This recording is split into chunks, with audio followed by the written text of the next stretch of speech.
नमस्कार दोस्तों, स्वागत है आपके अपने YouTube channel class to read में। दोस्तों, आज का टॉपिक हमारा है बिहार पुलिस कांस्टेबल सेवा परीक्षा प्रीवियस एग्जाम का क्वेश्चन पेपर, जो कि 1 मई 2010 को हुआ था। और यह दूसरे शिफ्ट का एग्ज़ाम है, जो कि पहले शिफ्ट का एग्ज़ाम जो हुआ था उसका क्वेश्चन पेपर हमने पिछली क्लास की वीडियो में सॉल्व कर लिया था। तो आज हम देखने जा रहे हैं बिहार पुलिस कांस्टेबल का दूसरे शिफ्ट का एग्ज़ाम क्वेश्चन पेपर। तो चलिए शुरू करते हैं। कौन कौन से प्रश्न उत्तर जो कि बिहार पुलिस के एग्जाम में पूछे गए थे। तो सबसे पहला प्रश्न है, 1946 ईस्वी में उद्देश्य संबंधी प्रस्ताव की रचना किसने की? तो इसका सही आंसर हो जाएगा डी, जवाहरलाल नेहरू ने। देखते हैं दोस्तों, 1946 का जो उद्देश्य प्रस्ताव नेहरू जी के द्वारा तैयार किया गया था, तो वह जो संवैधानिक संरचना थी उसकी ढांचे और दर्शन की झलक मिलती है, और उसी के आधार पर संविधान निर्माण का कार्य करना था, जो कि जवाहरलाल नेहरू द्वारा 13 दिसंबर 1946 को पेश किया गया था। तो इसका सही आंसर हो जाएगा डी, जवाहरलाल नेहरू। अगला प्रश्न है, पृथक निर्वाचन पद्धति की शुरुआत निम्न में से किसके द्वारा हुई थी? ए, भारतीय संवैधानिक सुधारों पर रिपोर्ट 1918, बी, मोंटेग्यू चेम्सफोर्ड सुधार अधिनियम, सी, मार्ले मिंटो सुधार अधिनियम, डी, 1935 ईस्वी का भारतीय शासन अधिनियम। तो दोस्तों, पृथक निर्वाचन पद्धति की जो शुरुआत हुई थी वह हुआ था सी, मार्ले मिंटो सुधार अधिनियम के तहत। और ये जो मार्ले मिंटो सुधार अधिनियम था उसके तहत में जो नियम कानून रखे गए थे, तो इसके तहत जो है सबसे बड़ा जो कानून था वह तो पहली बार मुस्लिम समुदाय के लिए पृथक निर्वाचन पद्धति की शुरुआत की गई थी, जिसमें मुस्लिम सदस्यों को चुनाव जो होगा वह मुस्लिम मतदाता ही कर सकते थे। इसीलिए इसे सांप्रदायिकता निर्वाचन कहा जाता है, जो कि लॉर्ड मिंटो को सांप्रदायिक निर्वाचन का जनक कहा जाता है, क्योंकि लॉर्ड मिंटो के समय में ही यह नियम आया था। क्योंकि उस टाइम देखते हैं तो जो मार्ले था वह भारत के सचिव और लॉर्ड मिंटो थे जो वायसराय, इसीलिए इसे मार्ले मिंटो सुधार अधिनियम कहा गया है। तो पृथक निर्वाचन पद्धति की शुरुआत किसने की थी? तो वह हो जाएगा आंसर सी, मार्ले मिंटो सुधार अधिनियम। अगला प्रश्न है, स्वतंत्रता या मृत्यु का नारा किसके द्वारा दिया गया था? तो यह दिया गया था बी, अमेरिकी सेना द्वारा। ऑप्शन बी, अमेरिकी सेना द्वारा, और इसके नेतृत्वकर्ता थे जॉर्ज वाशिंगटन। अगला क्वेश्चन देखते हैं, बोस्टन बंदरगाह पर 340 चाय के बक्सों को समुद्र में फेंका गया था। इस घटना को किस नाम से जाना जाता है? तो यह जो घटना हुआ था इस घटना को बोस्टन टी पार्टी के नाम से जाना जाता है। Option C, Boston tea party. इस घटना में देखते हैं दोस्तों, तो 16 दिसंबर 1773 ईस्वी को सैमुअल एडम्स के नेतृत्व में हुआ था, जो कि उस बोस्टन जो बंदरगाह था वहाँ पे ईस्ट इंडिया कंपनी की जहाज़ खड़ी थी। उसी जहाज़ पर से 340 जो पेटियाँ थी चाय की उसको समुद्र में फेंक दिया जाता है। इसी घटना को बोस्टन टी पार्टी कहा जाने लगा। तो इसका सही आंसर हो जाएगा सी, बोस्टन टी पार्टी। अगला प्रश्न है, अमेरिका, कनाडा, डेनमार्क, ब्रिटेन, पुर्तगाल, फ्रांस, बेल्जियम, हॉलैंड, लग्जमबर्ग, तुर्की और ग्रीस ने एक सैनिक संधि की, जिसे क्या कहा जाता है? तो ये सारे मेंबर मिलकर के एक सैनिक संधि की थी, उसको कहा जाता है नाटो। Option B, NATO. और नाटो के बारे में देख लेते हैं। तो नाटो जो है वो उत्तरी अटलांटिक संधि संगठन है, जिसकी शुरुआत हुई थी 4 अप्रैल 1949 में, और यह एक सैनिक संगठन है। और इसका मुख्यालय जो कि है ब्रुसेल्स, बेल्जियम में। और इसके जब स्थापना हुआ था तो इसमें 12 देश ही संस्थापक के तौर पे थे, लेकिन वर्तमान समय में 32 देश हैं। दोस्तों, आप लोग अगर इस चैनल पर नए हैं तो कृपया करके चैनल को सब्सक्राइब कर लीजिएगा और वीडियो को पूरा देखेंगे, ताकि पता चलेगा कि बिहार पुलिस के एग्ज़ाम में कैसे प्रश्न बनते हैं और किस तरह के प्रश्न उत्तर पूछे जाते हैं, जिससे कि आने वाले एग्ज़ाम जो कि है बिहार पुलिस का, उसमें हमें आसानी होगी। तो चलिए आगे बढ़ते हैं और देखते हैं अगला प्रश्न। प्रश्न है, राष्ट्रसंघ के अस्थायी सदस्य हैं। तो राष्ट्रसंघ के अस्थायी सदस्य कौन कौन से हैं? तो वह है डी, चीन, फ्रांस, रूस, ब्रिटेन और अमेरिका, जो कि राष्ट्रसंघ के अस्थायी सदस्य हैं। अगला प्रश्न पूछा गया था, प्रथम विश्व युद्ध का तत्कालिक कारण था। तो जो प्रथम विश्व युद्ध हुआ था उसका तत्कालिक कारण है ऑस्ट्रिया के राजकुमार की हत्या कर दी गई थी, इसी के कारण प्रथम विश्व युद्ध शुरुआत हुआ था। तो इसका आंसर हो जाएगा ऑस्ट्रिया के राजकुमार की हत्या। अगला प्रश्न है, पाषाण युग में काटने के लिए सामान्यतः प्रयुक्त उपकरण को कहा जाता है। तो जो पाषाण युग में काटने के लिए जो लोग इस्तेमाल करते थे उपकरण, उसको कहा जाता था कुल्हाड़ी। ऑप्शन ए कुल्हाड़ी।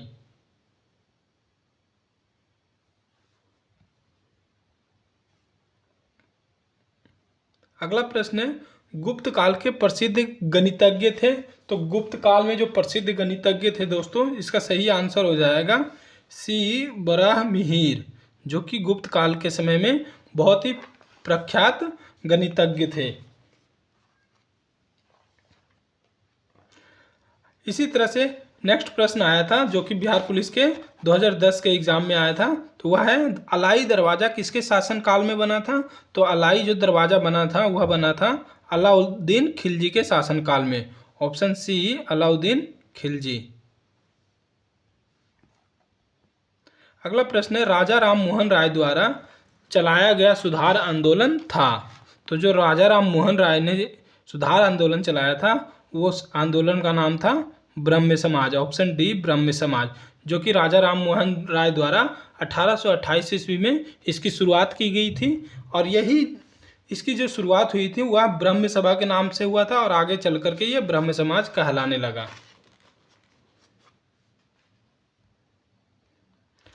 अगला प्रश्न है, थियोसॉफिकल सोसाइटी की शुरुआत किनके द्वारा की गई थी? तो थियोसॉफिकल सोसाइटी की शुरुआत जो की गई थी वह किया गया था मैडम ब्लात्स्की के द्वारा। ऑप्शन ए मैडम ब्लात्स्की, जिन्होंने थियोसॉफिकल सोसाइटी की स्थापना की थी। थियोसॉफिकल सोसाइटी देखते हैं दोस्तों, तो यह एक अंतर्राष्ट्रीय आध्यात्मिक संस्था थी जिसकी शुरुआत की थी मैडम ब्लात्स्की और कर्नल ऑलकॉट द्वारा। 1875 में इसका शुरुआत किया गया था, जो कि हुआ था न्यूयॉर्क में। अगला प्रश्न है, गदर पार्टी की स्थापना कहाँ हुई थी? तो गदर पार्टी की स्थापना जो हुई थी वह हुआ था सी कनाडा एवं यूएसए में। ऑप्शन सी कनाडा एवं यूएसए में इसकी शुरुआत हुई थी, जो कि किया गया था लाला हरदयाल सिंह, सोहन सिंह भखना, संतोष सिंह द्वारा। और इसकी स्थापना जो होती है वह होती है 15 जुलाई 1913 में।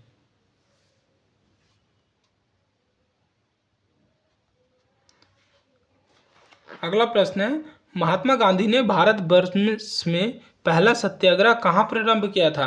तो महात्मा गांधी जब साउथ अफ्रीका से लौट कर के आते हैं तो उनके द्वारा जो पहला सत्याग्रह किया जाता है वह किया जाता है बिहार के चंपारण जिले में, जो कि 1917 में किया गया था। और यह किया गया था दोस्तों तिनकठिया पद्धति के अगेंस्ट में, जो कि तिनकठिया पद्धति के अनुसार देखते हैं तो प्रति 20 कट्ठा में से 3 कट्ठा में लोगों को नील की खेती करवाया जाता था। इसी के विरोध में महात्मा गांधी द्वारा पहला सत्याग्रह चंपारण सत्याग्रह किया जाता है। तो इसका आंसर हो जाएगा चंपारण सत्याग्रह, महात्मा गांधी द्वारा पहला सत्याग्रह भारत में किया जाता है। अगला प्रश्न है, असहयोग आंदोलन कब शुरू हुआ था? तो असहयोग आंदोलन जो शुरू हुआ था वह हुआ था ऑप्शन सी 1920 में। नेक्स्ट है, इक्वाडोर की चिम्बोरेजी ज्वालामुखी निम्न में से किस श्रेणी में आता है? तो वह आता है शांत श्रेणी में, क्योंकि हजारों वर्षों से इसमें एक भी बार अभी तक विस्फोट नहीं हुआ है, इसीलिए जो चिम्बोरेजी ज्वालामुखी है वह शांत की श्रेणी में आता है और यह इक्वाडोर में है। अगला प्रश्न आया था विषुवतीय रेखा क्षेत्र के सघन वन लाभदायक हैं, तो वह लाभदायक हैं जड़ी बूटी के लिए। ऑप्शन बी जड़ी बूटी के लिए विषुवतीय रेखा क्षेत्र के जो सघन वन है वह लाभदायक हैं। इसी तरह से देखते हैं नेक्स्ट प्रश्न, आप ग्लास हाउस में सब्जियां कहाँ उगाएंगे? तो जो ग्लास हाउस में सब्जियां उगाया जाता है वह टुंड्रा क्षेत्रों में। Option D tundra.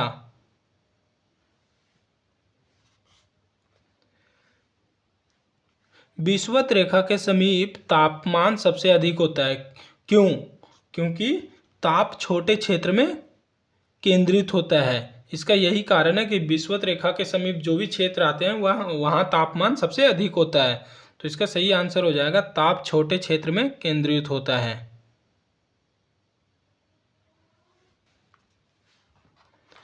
अगला है निम्न में से कौन सा खाद्य फसल नहीं है? तो इसका सही आंसर हो जाएगा सी, चाय खाद्य फसल की कैटेगरी में नहीं आता है।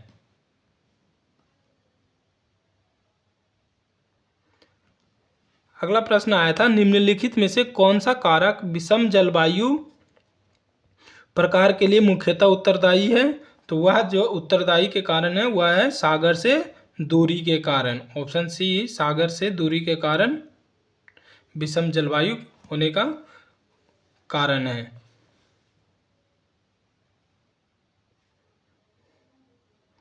अगला प्रश्न है जनगणना 2001 के अनुसार निम्न में से किस राज्य में महिला साक्षरता प्रतिशत सर्वाधिक है? तो दोस्तों ये ध्यान रखेंगे कि क्योंकि यह प्रश्न उत्तर जो है 2010 के अकॉर्डिंग है और इससे उस समय के हिसाब से देखते हैं तो जनगणना जो हुआ था 2001 के अनुसार ही क्वेश्चन पूछा गया था, तो उसके हिसाब से आंसर हो जाएगा डी। और वर्तमान समय में देखते हैं जो कि जनगणना 2011 में हुआ है उसके अनुसार भी महिला साक्षरता दर देखते हैं तो उसका आंसर भी हो जाएगा केरल, जिसमें महिला साक्षरता दर सबसे अधिक है। तो इसका सही आंसर हो जाएगा डी केरल।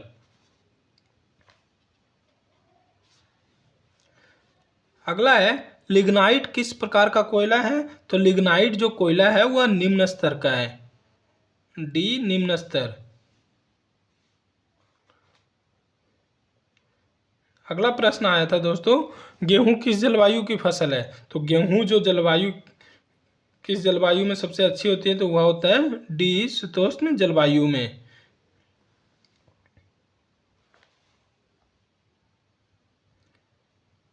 इसी तरह से जो नेक्स्ट प्रश्न पूछा गया था जो कि बिहार पुलिस के 2010 एग्जाम में आया था वह है इंडियन कॉपर कॉरपोरेशन कहाँ स्थित है?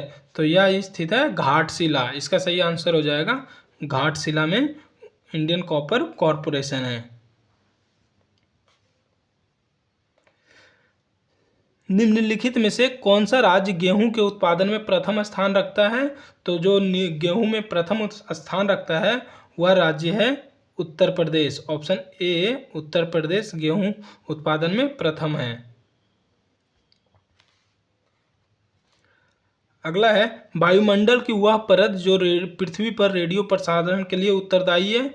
तो जो वायुमंडल में रेडियो प्रसारण होता है वह पृथ्वी पर जो रेडियो प्रसारण होता है वह वायुमंडल कौन सा है?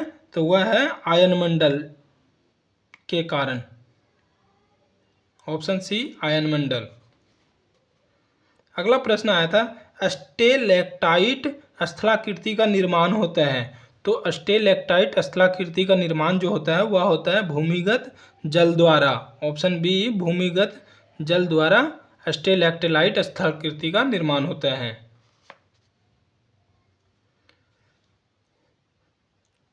नेक्स्ट है दार्जिलिंग जिला किस राज्य का भाग है? वह है तो जो दार्जिलिंग है वह पश्चिम बंगाल का हिस्सा है। तो दार्जिलिंग कहाँ पर है? तो वह जिला है पश्चिम बंगाल का दार्जिलिंग जिला है।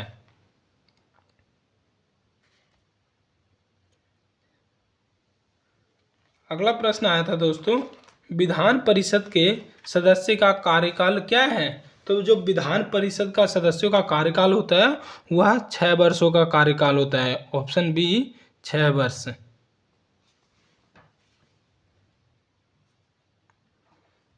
आगे के प्रश्न देखते हैं नीति निर्देशक तत्व सरकार के मार्गदर्शन हेतु किसके द्वारा दिए गए हैं? जो नीति निर्देशक तत्व है वह संविधान द्वारा दिए गए हैं। तो इसका आंसर हो जाएगा डी, संविधान द्वारा। नीति निर्देशक की बात करें दोस्तों तो यह आयरलैंड के से प्रेरित होकर के भारतीय संविधान में शामिल किया गया है।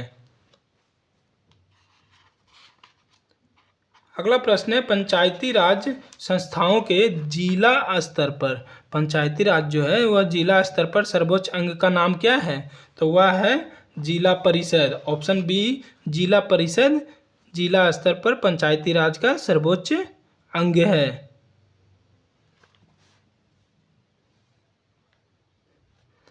अगला प्रश्न आया था, किस राज्य में द्विसदनात्मक विधानमंडल नहीं है? तो द्विसदनात्मक विधानमंडल जो नहीं है वह नहीं है केरल में। ऑप्शन सी, केरल में एक सदात्मक है, क्योंकि बाकी के जो बिहार, उत्तर प्रदेश और महाराष्ट्र यहाँ द्विसदनात्मक विधानमंडल है। द्विसदनात्मक का मतलब है विधानमंडल और विधान परिषद।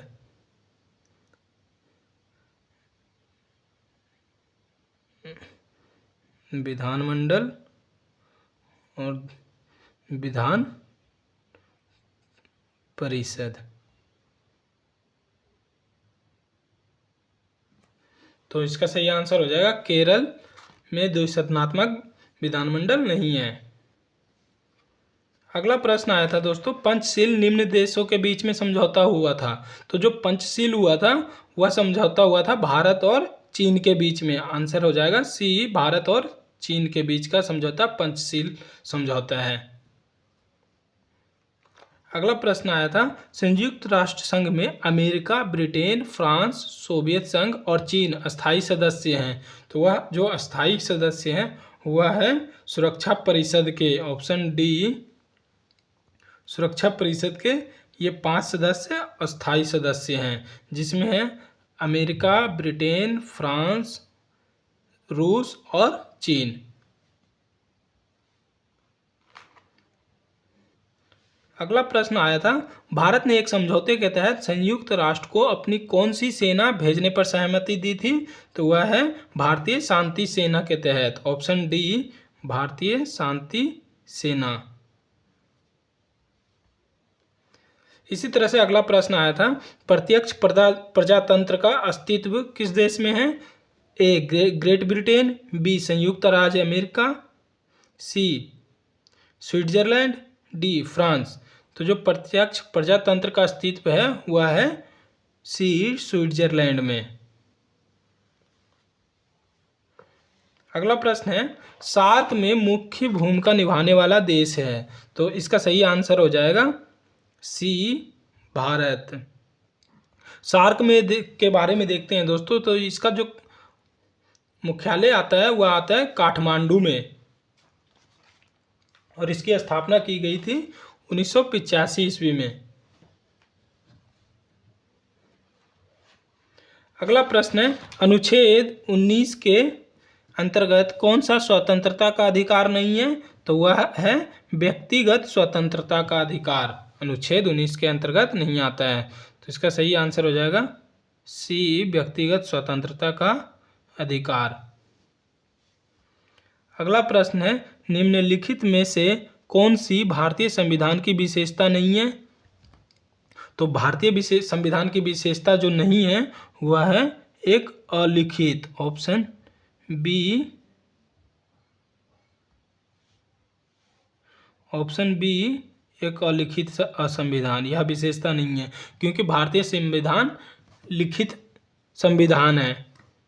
बाकी के 3 जो ऑप्शन है, ए, संघात्मक शासन प्रणाली, संविधान सभा द्वारा निर्मित संसदात्मक शासन प्रणाली, ये सभी हमारे भारतीय संविधान की विशेषता है। तो इसका सही आंसर हो जाएगा एक अलिखित संविधान। अगला प्रश्न आया था, उच्च न्यायालय के न्यायाधीश की रिटायरमेंट की उम्र है। तो उच्च न्यायालय जो कि हाई कोर्ट है उसके न्यायाधीश जो रिटायरमेंट होते हैं उनकी उम्र होती है डी, 62 साल की उम्र। और सुप्रीम कोर्ट की बात करें, उच्चतम न्यायालय। इसमें न्यायाधीश की रिटायरमेंट उम्र 65 साल है और हाई कोर्ट में 62 साल। अगला प्रश्न है, राज्य का एक मूलभूत तत्व है। तो राज्य का एक मूलभूत तत्व जो है वह है संप्रभुता। ऑप्शन डी, संप्रभुता राज्य के मूल तत्व में आते हैं। अगला प्रश्न आया था दोस्तों, संयुक्त राष्ट्र अंतर्राष्ट्रीय बाल आपातकाल फंड का लघु रूप है। तो वह किसका लघु रूप है? तो वह जो है यूनिसेफ का लघु रूप है। Option D, UNICEF. अगला प्रश्न देखते हैं, किसी राज्य के राज्यपाल के संबंध में कौन सा कथन गलत है?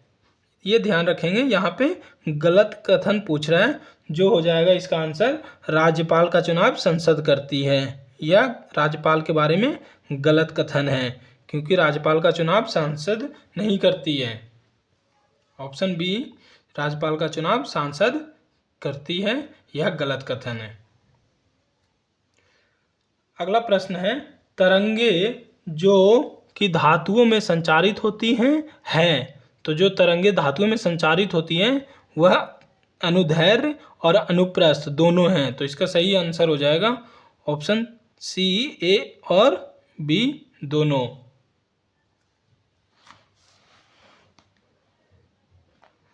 इसी तरह से अगला प्रश्न आया था दोस्तों, एक चाबी भरी घड़ी की कमानी में किस प्रकार की ऊर्जा होती है? तो जो चाबी भरी घड़ी की कमानी में जो ऊर्जा होती है वह होती है स्थितिज ऊर्जा का उदाहरण है।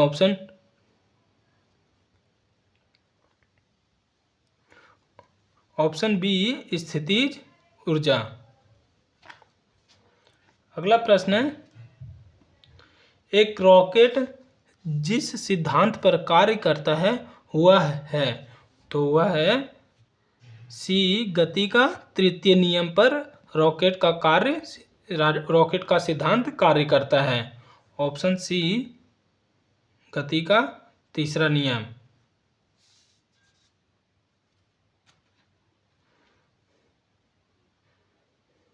नेक्स्ट है, घरेलू खाना पकाने की गैस में मुख्य रूप से होते हैं। तो जो घरेलू गैस में उपयोग किया जाता है वह उपयोग किया जाता है ब्यूटेन और आइसोब्यूटेन का द्रवीभूत रूप। ऑप्शन डी, ब्यूटेन और आइसोब्यूटेन का द्रवीभूत रूप घरेलू खाना पकाने के रूप में उपयोग किया जाता है। अगला है, रदरफोर्ड के अल्फा कण प्रकीर्णन जो प्रयोग हुआ था उसके द्वारा किसकी खोज हुई थी? तो उसके द्वारा जो खोज हुई थी डी, नाभिक की। ऑप्शन डी, नाभिक। रदरफोर्ड प्रयोग द्वारा नाभिक की खोज हुई थी। नेक्स्ट है, वह सेल जिसमें विद्युत धारा का उत्पादन रासायनिक अभिक्रिया के फलस्वरूप होता है क्या कहलाता है? तो वह कहलाता है विद्युत रासायनिक सेल। ऑप्शन ए, विद्युत रासायनिक सेल कहलाता है।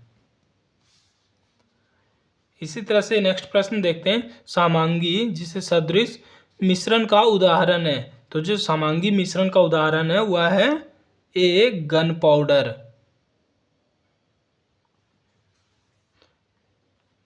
दोस्तों अगर वीडियो अच्छा लगे तो कृपया करके ज़्यादा से ज़्यादा लाइक और शेयर करें। अब आगे देखते हैं कौन से प्रश्न आया था। तो वो प्रश्न है, स्फटिक रासायनिक दृष्टिकोण से है। तो जो स्फटिक रासायनिक दृष्टिकोण से SiO2, आंसर हो जाएगा ए, SiO2।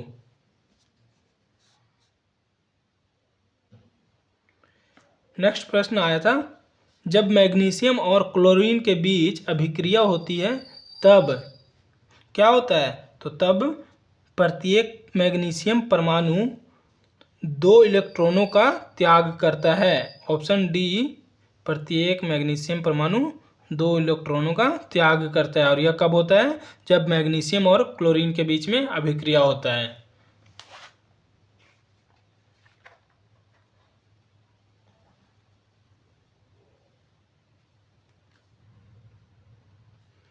अगला प्रश्न है दोस्तों, वह तरल जो ऑक्सीकारक तथा अवकारक दोनों की तरह कार्य करता है। तो इसका सही आंसर हो जाएगा hydrogen peroxide, option D hydrogen peroxide ऑक्सीकारक और अवकारक दोनों की तरह कार्य करता है, हाइड्रोजन पेरोक्साइड। अगला प्रश्न है, निम्नलिखित में से किस अणु में द्विबंधन है? तो इसका सही आंसर हो जाएगा O2, ऑप्शन सी O2। अगला है, दहन की क्रिया के लिए निम्नांकित कौन सी शर्त आवश्यक है? तो इसका सही आंसर हो जाएगा पदार्थ के ज्वलन ताप की प्राप्ति, ऑप्शन सी पदार्थ की ज्वलन ताप की प्राप्ति।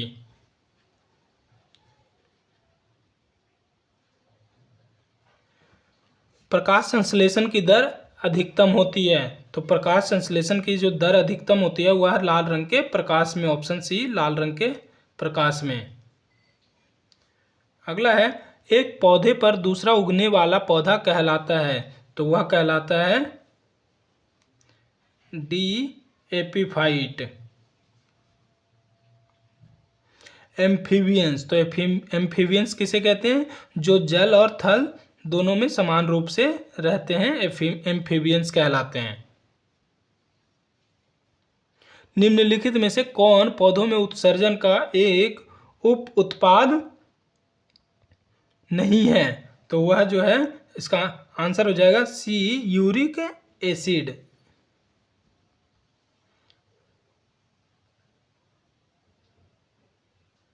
अगला प्रश्न आया था, निम्नलिखित में कौन सी संरचना प्रोकार्योटिक कोशिका में नहीं पाई जाती है? तो वह जो है आंसर हो जाएगा सी केंद्रक झिल्ली।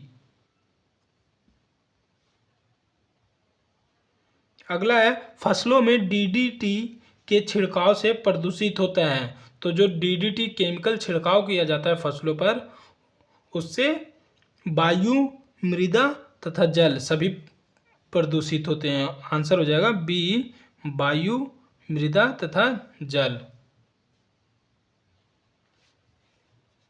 अगला प्रश्न है, एफ्लाटॉक्सिन नामक विष उत्पन्न किया जाता है, तो वह किया जाता है फंगस द्वारा, ऑप्शन सी फंगस द्वारा। मानव शरीर के किस अंग में रुधिर ऑक्सीजन युक्त होता है? तो वह होता है बी फेफड़ा।